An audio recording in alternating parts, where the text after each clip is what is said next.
ตั้งสูงไว้ก่อน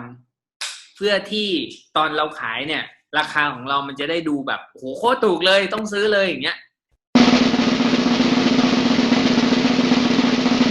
อย่างแรกก่อนที่จะให้ราคาก่อนที่จะพูดถึงราคาเอาสินค้าขึ้นมาตั้งปุ๊บเล่าสตอรี่มันหน่อยว่าหมึกเนี้ยได้มายังไงนะครับเรือต้องออกกี่โมงนะฮะเรือต้องออกกี่โมงต้องลงไปในพื้นที่ที่มีน้ำลึกแค่ไหนอะไรเงี้ยกลับเข้ามาถึงฝั่งเนี่ยนะครับใช้เวลาในการทำความสะอาดเล่ากระบวนการให้มันดูมีคุณค่านะแล้วตัวหมึกมันต้องกระบวนการเนี่ยกว่าจะได้กินเนี่ยเขาต้องถอนเอาอะไรนะเอาน้ำหมึกเอาดำๆเนี่ยออกเอาตามันออกด้วยจริงไหมครับแล้วก็ต้องเอาไปตากแดดกว่าจะได้กินดูมีคุณค่าดูมีคุณค่าหรือยัง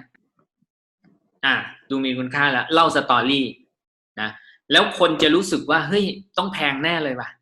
ต้องแพงแน่เลยให้เขาคิดว่าแพงดีแล้วเพราะจริงๆตอนเราจะขายเราจะไม่ได้ขายราคาแพงไงเราจะลดให้เขาจริงไหมนะฮะแต่ตอนเราเล่าเนี่ยเล่าให้เขารู้สึกว่าเฮ้ยมันดูมันแพงจังเลยวะมันทำไมมันหายากจังเลยวะแล้วมันสดใหม่กลับเข้าฝั่งปุ๊บภายในไม่กี่ชั่วโมงแพ็คตากแดดแล้วแพ็คส่งเลยเห็นไหมครับคราวนี้โลละ450ปกติถ้ามันมีไข่ด้วยพี่คิดว่าราคามันน่าจะอยู่ที่เท่าไหร่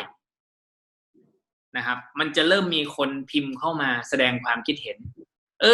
ถ้ามันมีไข่ด้วยก็น่าจะอยู่ที่โลละประมาณ500หนูลองไปดูที่แบบเพจอื่นอะไรเงี้ยถ้าเกิดเขาขายประมาณ480หรือแบบ500อัพก็มีนะคะ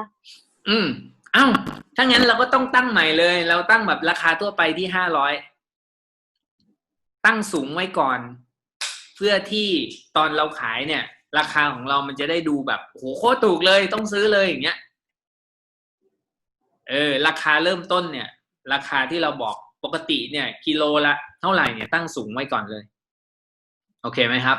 ตั้งสูงไว้เลยทั่วไปมีใครขายเกิน500บ้างไหมก็มีนะคะ500 กว่าบาทเนี่ยก็มีบ้างเราตั้งไปเลย500 กว่า500 กว่านะครับแล้วถ้าเกิดว่าหมึกมันสดมันใหม่แบบเนี้ยคิดว่ามันจะราคาเท่าไหร่อย่างเงี้ยให้เขารู้สึกว่าถ้าเกิดมีคนพิมพ์ว่าสมมุติเราตั้งไว้ที่500แล้วเราบอกว่าถ้ามันสดมันใหม่มีไข่ด้วยขนาดเนี้ยพี่คิดว่ามันจะอยู่ที่เท่าไหร่นะครับคนพิมพ์มาเกิน500หมดเลยแสดงว่าความสนใจมันมากแล้วนะพอเราวัดแล้วว่ามีคนสนใจเยอะปุ๊บขั้นตอนต่อมาคืออะไรครับขั้นตอนที่3เขียนเลยนะครับสเต็ปที่3ครับ550ครึ่งกิโลน่าจะอยู่ที่ประมาณเท่าไหร่เนี่ยมีใครอยากได้ครึ่งกิโลบ้างคะมีใครอยากได้ครึ่งกิโลบ้างไหมอันเนี้ยยังไม่ต้องคาดหวังว่า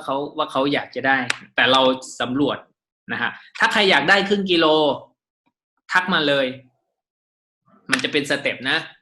ใครอยากได้ครึ่งกิโลนะครับนะ CF มาครึ่งโล